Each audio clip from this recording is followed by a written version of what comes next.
আজকের এই সংবাদ সম্মেলন।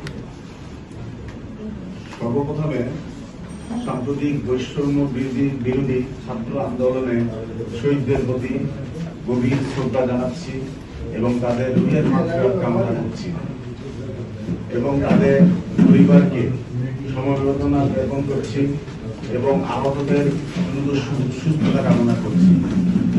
প্রিয় সাংবাদিক ভাই ও বোনেরা, মোহাম্মদ আব্দুল্লাহ, ব্যবস্থাপনা পরিচালক, আল মুসলিম গ্রুপের পক্ষে আমি তার আইনজীবী মোহাম্মদ আনসারুজ্জামান তার লিখিত বক্তব্য পেশ করছি। আমাদের শতভাগ রপ্তানিমুখী শিল্প পোশাক শিল্পে প্রায় 30,000 শ্রমিক ভাই ও বোন কাজ করেন। দেশের রপ্তানি খাতে আমাদের প্রতিষ্ঠান এই পর্যন্ত 2বার স্বর্ণপদক ও 4বার সিলভার পদক লাভ করেছে। বৈদেশিক মুদ্রা অর্জন ও বেকার সমস্যা নিরসনে আল মুসলিম গ্রুপ বিশেষ ভূমিকা পালন করছে। দেশের সংকট ও দুর্যোগে বিশেষ ভূমিকা পালন করে আসছে এবং আগামীতেও এইসব যে কোনো দুর্যোগ এবং সংকটে আল মুসলিম গ্রুপ সবসময় তার সাধ্য অনুযায়ী সবাইকে সহযোগিতা করার চেষ্টা করে এবং করবে। গত 12/8/2024 তারিখে প্রতারক সৎ ধূর্ত সৈয়দ আজহারুল কবির মিথ্যা ও বানোয়াট তথ্য দিয়ে একটি সাংবাদিক সম্মেলনের বক্তব্য প্রদান করেছেন। আমাদের ব্যবসায়িক সুনাম ক্ষুণ্ণ ও সামাজিকভাবে হেয় প্রতিপন্ন করার উদ্দেশ্য প্রণোদিতভাবে উক্ত সংবাদ সম্মেলন করেছেন। অত্যন্ত দুঃখ ও ভারাক্রান্ত মনে আজ উহার প্রতিবাদে আমরা আজকে এই সংবাদ সম্মেলনের আয়োজন করেছি এবং আপনাদের জ্ঞাতার্থে সত্য ঘটনা তুলে ধরছি। প্রিয় সাংবাদিক ভাই ও বোনেরা, বিগত 2011 সালে ওয়ারি থানাধীন 1 নং নবাব স্ট্রিটে 92.05% জমি কেনার জন্য সৈয়দ আজহারুল কবিরের সাথে বিগত 16/8/2011 তারিখে ব্যবস্থাপনা আল মুসলিম বিল্ডার্সের ব্যবস্থাপনা পরিচালক মোহাম্মদ আব্দুল্লাহ নিজ নামে 1 বছর মেয়াদী 45,70,00,000 টাকা ধরে একটি বায়না দলিল সম্পাদন করে ও রেজিস্ট্রি করা হয়, যাহার দলিল নম্বর 3561 এবং একই সাথে একটি পাওয়ার অফ অ্যাটর্নিও ওই তারিখে সম্পাদন হয়, যাহার দলিল নম্বর 3561, আগেরটি ছিল 3560।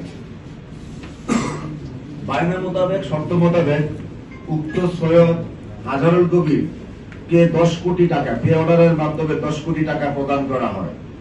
উক্ত মেয়াদে সৈয়দ আজহারুল কবির প্রয়োজনীয় কাগজপত্র বুঝিয়া দিতে ও জমি রেজিস্ট্রি করিয়া দিতে ব্যর্থ হয়।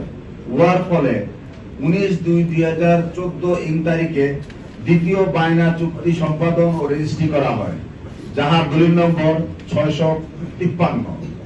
উক্ত মেয়াদে সৈয়দ আজহারুল কবির জমি রেজিস্ট্রি করে দিতে ব্যর্থ হয়। পরে তল্লাশি দিয়ে দেখা যায় যে তিনি সম্পূর্ণ জমির মালিক নয়। 1/16 আনা সম্পূর্ণ জমির অংশের মধ্যে রেকর্ডীয় মালিক সৈয়দ আজহারুল কবিরের মালিকানা মাত্র 6.13% মাত্র। তিনি ভুয়া নামজারি সৃজিত করিয়া আমাদেরকে তিনি প্রদান করেন। উক্ত অবস্থায় প্রেক্ষিতে 2016 সালে জমির রেকর্ডীয় মালিক সৈয়দ আজহারুল কবিরের আপন ভ্রাতা সৈয়দ জহিরুল কবির 26 কাঠা, তারই ভাই হুমায়ুন কবির 3.75 কাঠা, জাকির আহমেদ গম 10.50%, সর্বমোট 40.2 2-5 কাঠা জমির মূল্য 50 কোটি টাকার বিনিময়ে আল মুসলিম গ্রুপকে সত্য দখল বুঝিয়ে দেয়। উল্লেখ্য, সৈয়দ আজহারুল কবির সত্য দখলীয় অংশটুকু 21 কোটি 75 লক্ষ টাকা গ্রহণ করে। বিগত 12/5/2024 তারিখে এক দ্বিপাক্ষিক আপোষ চুক্তি সম্পাদিত হয়। হওয়ার ফলে যুগ্ম জেলা জজ প্রথম আদালত ঢাকায় একটি মানি মোকদ্দমায় 31/2016 মোকদ্দমায় সৈয়দ আজহারুল কবিরের উপস্থিতিতে মামলাটি সোলেনমূলে নিষ্পত্তি হয়।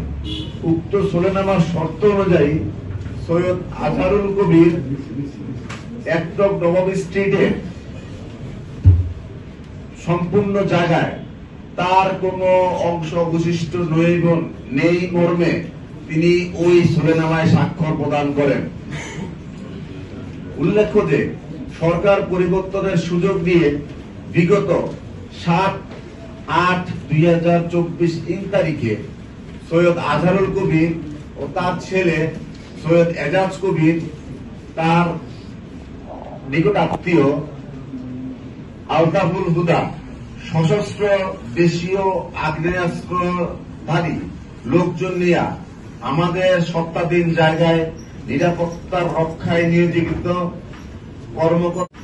কর্মকর্তা কর্মচারী ও নিরাপত্তা রক্ষীদের উপর হামলা করে এবং গুলিবর্ষণ করে। উহাতে আমাদের প্রশাসনিক কর্মকর্তা মোহাম্মদ তুষার আহমেদের বাম পায়ে গুলিবিদ্ধ হয়ে ঢাকা মেডিকেল কলেজে চিকিৎসাধীন আছেন। একই দিনে সৈয়দ এজাজ কবির, আজহারুল কবির ও আলতাফুল হুদা 20 থেকে 25 জন অস্ত্রধারী লোক নিয়ে আমাদের লোকজনকে মারপিট করিয়া বের করিয়া তাড়িয়ে দেয় এবং বিগত 24/12/2023 তারিখ হইতে কর্মরত বাংলাদেশ আনসার বাহিনীর সদস্যরা যাহারা ওই জায়গায় নিরাপত্তার দায়িত্বে নিয়োজিত ছিল তাদেরকে বের করে দেয়। আমাদের অফিসের কম্পিউটার, ল্যাপটপ, ভারী সরঞ্জাম, মেশিন সমস্ত মালামাল নিয়ে যায় এবং আমাদের সত্য দখল জমিতে বেআইনিভাবে অনুপ্রবেশ করে। এছাড়াও আল মুসলিম বিল্ডার্সের কর্মকর্তা কর্মচারীর নামে বিভিন্ন পত্রিকায় অসত্য তথ্য প্রচার করে যাচ্ছে।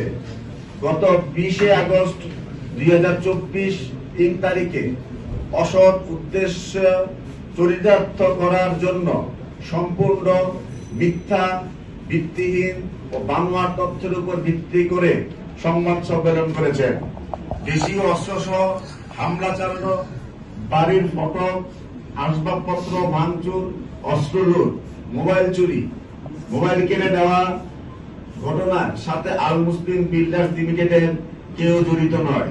উক্ত মিথ্যা, অসত্য ও বানোয়াট যে সংবাদ প্রকাশিত হয় তার সাথে আল মুসলিম বিল্ডার্সের লোকবলের কোনো সংশ্লিষ্টতা নেই। ইতিপূর্বেও আমাদের নানাভাবে হেরা প্রতিপন্ন করার জন্য বিভিন্নভাবে পিতা সৈয়দ আজহারুল কবির এবং তার পুত্র এজাজ কবির চেষ্টা তদবির করে যাচ্ছেন। এমনকি প্রধানমন্ত্রীর অফিসেও তারা মিথ্যা অভিযোগ দায়ের করিয়াও তাহা প্রমাণ করতে ব্যর্থ হয়ে বর্তমানে এই অসৎ কর্মকাণ্ডে তারা লিপ্ত আছে। প্রিয় সাংবাদিক ভাই ও বোনেরা, আপনারা জাতির বিবেক, জাতির দর্পণ। আশা করি আমাদের লেখনীর দ্বারা সত্য উদ্ঘাটন, আপনাদের লেখনী দ্বারা সত্য উদ্ঘাটিত হবে। আমরা আপনাদের কাছে এই কামনা করছি। ধন্যবাদ সবাইকে।